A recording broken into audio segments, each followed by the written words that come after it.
नमस्कार दोस्तों, आप सबका बहुत बहुत स्वागत है प्राइम डिबेट शो में। मैं हूं प्रदीप। दोस्तों, जैसे कि आपको खबरों में पता चल ही गया होगा कि उत्तराखंड की धामी सरकार जो बीजेपी सरकार है वो यूसीसी कानून उत्तराखंड में लागू करने की तैयारियों में लग गई है। तो इस डिबेट में देखोगे कि जो फजील अहमद है और कांग्रेसी प्रवक्ता है इस पर डिस्कस कर रहे हैं और उनका यही कहना रहता है कि जब बीजेपी इलेक्शन में हारने लगती है तब वो ऐसा प्रपंच करने लगती है। तो दोस्तों, चलिए ये बात इनकी सही है, ये विपक्षी दल ऐसी बात करेंगे ही, लेकिन जब हिंदू कोड बिल लाया गया था तब क्या हुआ था, अमिताभ अग्निहोत्री जी ने इसके बारे में विस्तार से बताया गया है। और इन दोनों ही विपक्षी पार्टी जो फजील अहमद है मुस्लिम पक्षकार और जो कांग्रेसी प्रवक्ता है इनको अच्छे से लताड़ लगाई है। डिबेट बड़ी जानदार, शानदार, मज़ेदार बनी है और अमिताभ अग्निहोत्री को तो सुनना बनता ही है, जो बहुत ही ज़बरदस्त बातें इस डिबेट में कही है। तो दोस्तों, चलिए शुरू करते हैं डिबेट वीडियो। Let's start. ये भी परेशान हो गए, हम भी परेशान हो गए, करो फिर। शायद लोगों को हर वक्त भूमिकाएं याद नहीं रहती। ये देश जब हिंदू कोड बिल लेके आया ना, जाइए संविधान पार्लियामेंट की लाइब्रेरी में और उस वक्त के दस्तावेजों को पढ़िए कि पार्लियामेंट में पंडित जी ने क्या कहा था, नेहरू जी ने क्या वचन दिया था देश को। वो वचन कैसे भूल गए? हिंदू कोड बिल आया था तब हिंदू यहां नहीं था, उसकी परंपराएं नहीं थी, उसकी मान्यताएं नहीं थी। अरे इस्लाम तो कुल 1500 साल, 1600 साल बहस कर लो तो 1700 साल चलो, ये तो 5000 साल की परंपराएं थी। लेकिन हमने स्वीकार किया कि लिखो शादी ऐसे होगी, तलाक ऐसे होगा, गोद ऐसे लिया जाएगा, सब मान लिया। उसके बाद वही कांग्रेस कह रही है कि अब ऐसा नहीं करना चाहिए, जन जागरण करो पहले। नेहरू जी कौन सा जागरण कर रहे थे? भगवती जागरण। उनका जागरण, इनका जागरण दैनिक जागरण। ऐसा नहीं करो। दूसरी बात, इस देश में कुरीतियों की बात कही थी शायद किसी ने, रत्नाकर भाई ने, किसी ने। हां, भारत के बहुसंख्यक समाज ने सती प्रथा पर कानून स्वीकार किया। मुझे भैरव सिंह का संघर्ष याद है। विधवा विवाह पर हमने स्वीकार किया, कानून बिना उफ किए स्वीकार किया, उसके लिए लड़े कि लागू करो।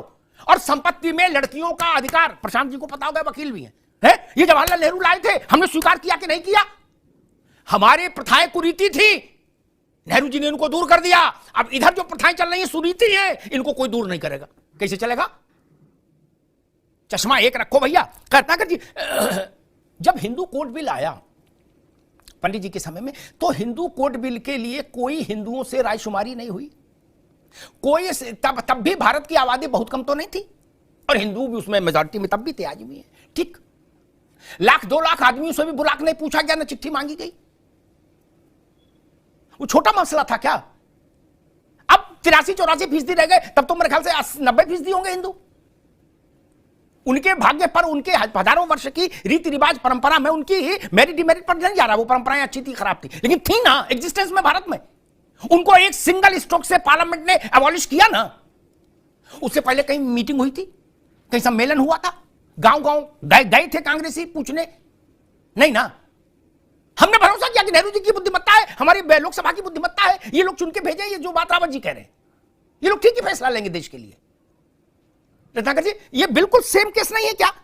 उस वक्त 30 करोड़ भी हिंदू रहे, मान लीजिए 40 करोड़ भी रहे हो, जो भी रहे हो, उनसे कोई रायशुमारी हुई थी क्या कि भाई आपकी परंपराओं को सबको एक साथ लाके हिंदू कोड बिल में डाल दे, कानून बना दे? रत्नाकर जी, देखिए अमिताभ जी, किसी एक विशेष धर्म को और एक विशेष समुदाय को के लिए अगर कोई बिल ड्राफ्ट किया जाता है तो निश्चित रूप से उसमें जो परंपराएं चलती हैं उन परंपराओं को ध्यान में रख के उसको कानून में तब्दील कर दे। लेकिन यहाँ पे uniform civil code Hindu code bill से जो है एकदम बिल्कुल अलग है। यहाँ पे हमारे देश की सभी धार्मिक जो धर्म है, जो संप्रदाय है, जो जातियां हैं, सबके लिए ये कानून एक समान लाया जा रहा है। किसी एक धर्म, एक जाति के लिए नहीं लाया जा रहा है, ये समझने की जरूरत है। और दूसरी चीज मैं कहना चाहूंगा अमिताभ जी कि यह मोदी सरकार लॉ कमीशन लेके आई थी 2016 में, और 2016 में लॉ कमीशन जब लेकर आई थी तो 2018 में लॉ कमीशन ने एक रिपोर्ट सौंपा जिसमें 8.5 लाख सुझावों से ज्यादा इनको सैंपल्स एकत्रित किए गए थे। और वो लॉ कमीशन ने क्या सुझाव दिया? वो लॉ कमीशन ने यही सुझाव दिया कि अभी देश में 10 साल तक यूनिफॉर्म सिविल कोड लागू करने की कोई आवश्यकता नहीं है। अब मोदी सरकार अपने ही लॉ कमीशन के सुझाव को दरकिनार करके और यूनिफॉर्म सिविल कोड थोपने की जो कवायद कर रही है, उसका विरोध कांग्रेस पार्टी जरूर करेगी। यही अटल बिहारी वाजपेयी जी, उनके भी एजेंडे में था यूनिफॉर्म सिविल कोड, क्यों नहीं लेके आए? अभी हमारे धर्मगुरु जो बैठे हैं भाई साहब यहाँ पे, रावत जी, वो कांग्रेस के ऊपर आरोप लगा रहे थे। भाई साहब, भारतीय जनता पार्टी की अटल बिहारी वाजपेयी की सरकार थी और 9.5 साल से मोदी जी की भी सरकार है। अभी तक एक भी राज्य में आप यूनिफॉर्म सिविल कोड नहीं ला पाए। हमारे ऊपर हमको कोसने की जगह आप जरा कितने सालों तक सत्ता में बने हैं वो भी जरा देख लीजिए, क्यों नहीं ला पाए? और क्यों आपको ठीक चुनाव के 4 महीने पहले इस मुद्दे को हवा देने की क्यों जरूरत पड़ गई, ये भी आपको सोचने की जरूरत है। ठीक। अटल बिहारी वाजपेयी ने इसलिए यूनिफॉर्म सिविल कोड, अरे पूरा तो है, 2-3 बार मैं बोला हूं, 2-3 बात करूंगा, मैं पूरा कर लीजिए। 3 हो गई, 4 हो गई मित्र, चलो 5वीं करो जी। 2 करूंगा सिर्फ, 2 जी। हाँ, अटल बिहारी वाजपेयी ने कहा था और नहीं लागू किया उन्होंने कहा कि सामाजिक ताना बाना जो है वो बिगड़ सकता है, इसलिए हम यूनिफॉर्म सिविल कोड अभी लागू नहीं करेंगे।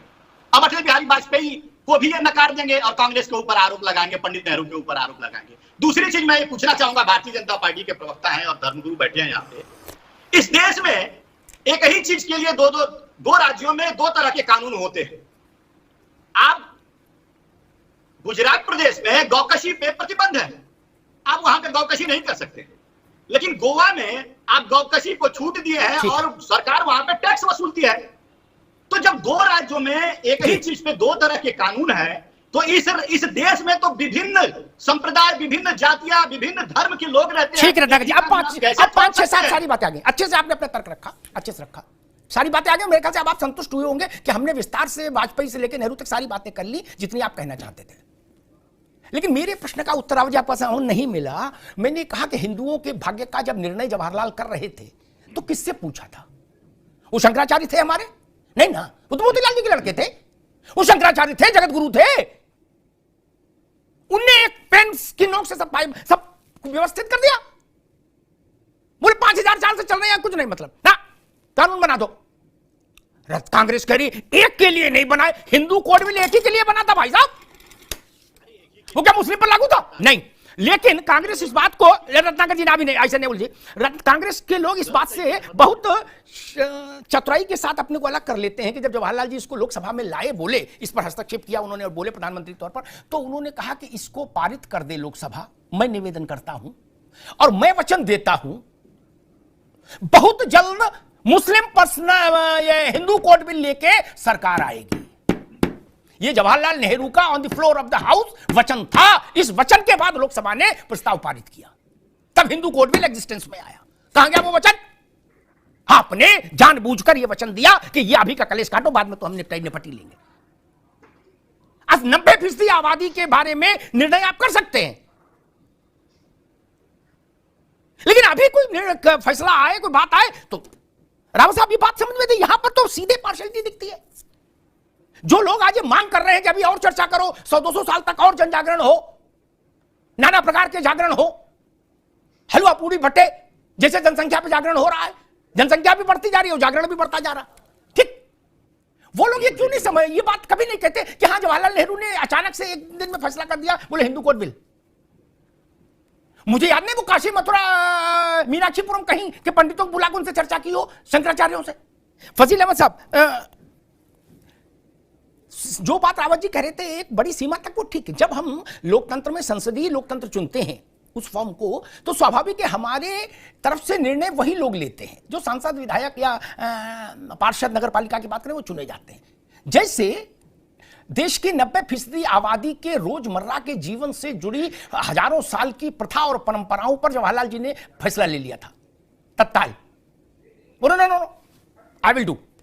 नहीं, कोई राजकुमारी नहीं हुई, कोई जन जागरण नहीं हुआ, कोई रात्रि जागरण नहीं हुआ, कोई दिन का जागरण नहीं हुआ, हो गया। वैसे ही समय बदल गया। 70-75 साल आगे की बात है, तो अब देश भर के लिए सिविल कोड आ जाए। फजील साहब, देखिए मसला अमिताभ जी ये नहीं है कि क्या कानून बनता है जी, मसला ये होता है कि कानून बनने से पहले जब कुछ कट्टरपंथी विचारधारा के रावत साहब जैसे लोग जब बात मुसलमान पे कर देते हैं, अरे भाई यूसीसी सिर्फ मुसलमान के लिए बन रहा है क्या? कह रहे मुसलमानों के लिए अलग कानून बन रहा है। अरे भैया यूसीसी सबके लिए बन रहा है और सबको अपना अपना, ये सिर्फ मुसलमान का नहीं है, सिख को आजादी है, क्रिश्चियन को आजादी है, हर धर्म को अपनी आजादी है। और सारे धर्मों से पढ़ करके अमिताभ जी हिंदू कोड बिल देख करके तो विशेषाधिकार दिया है जवाहरलाल नेहरू ने आपको। हिंदू कोड अलग से एक कानून दे दिया आपको अलग से अधिकार दे दिया, आपको अपने अलग से आपके नाम से एक कानून बना दिया। तो इसमें कहा आपको दिक्कत क्या है? इस कानून से, इस कानून में दिक्कत क्या आ रही है? आप शादी नहीं कर पा रहे, यही दिक्कत है ना कि आप शादी नहीं कर पा रहे, 2 शादी नहीं कर पा रहे, 3 शादी नहीं कर पा रहे, यही दिक्कत है आपको। तो लिविंग रिलेशन बनाने के लिए तो सुप्रीम कोर्ट ने छूट दे ही रखा है, हम उस पर नहीं जाते। कानून बना इस देश के अंदर, जितनी बातें आई मैं सबका एक करके जवाब दे दूंगा।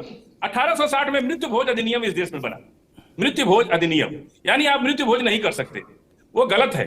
लेकिन कौन मान रहा है? पूरे देश का हिंदू, मुसलमान, जितने लोग भी जिनको आस्था है, मृत्यु भोज इस देश में होता है ना, कोई मान रहा है उस कानून को? कहां मान रहे? दूसरी बात, जब इन्होंने ये कह दिया कि यहाँ पे जो है कानून मुसलमानों के लिए आ रहा है, हिंदू के लिए आ रहा है, सारी समस्या यहीं आके फंस जाती है कि आप जब हिंदू मुसलमान करने लगते हैं तो आप पे शंका होने लगती है कि भाई आप क्यों कर रहे हैं सर। और अलग से आपको विशेषाधिकार, अलग से सरकार ने आपको तो हिंदू कोड बिल दिया, हम लोग को नहीं दिया। ये तो अधिकार आपको ज्यादा मिला, फिर भी आप ठीक है फजील अहमद, ठीक है, ठीक, हिंदू कोड बिल के चलते हमको शादी नहीं। रुकिए फजील अहमद, आप रुकना होगा। फजील अहमद गलत समझ गए, या तो समझाइश की समस्या रही, या जानबूझ के शरारतन उन्होंने गलत को उद्धृत किया। मैं उनको याद दिला दूं, जब हिंदू कोड बिल पार्लियामेंट में आया था तो उस समय जो हिंदुओं के संगठन थे वो उसके विरोध में थे, जिसको वो बता रहे कि आप लोगों के लिए तो अलग कानून दे दिया ना जी।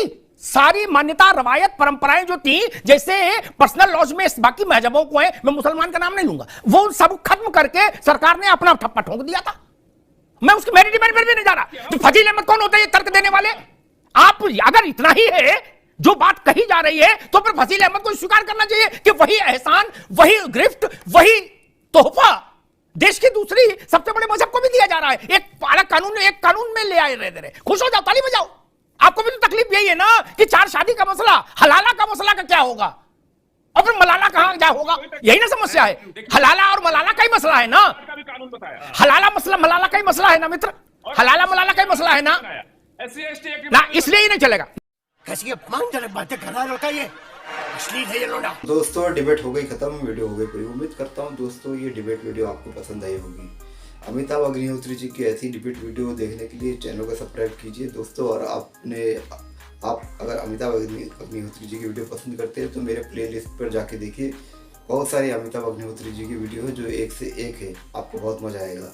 तो दोस्तों ये वीडियो, ये कंटेंट, मेरा काम आपको पसंद आया तो सब्सक्राइब करते जरूर जाना। मिलता हूँ आपसे अगले वीडियो में, तब तक के लिए जय हिंद, वंदे मातरम।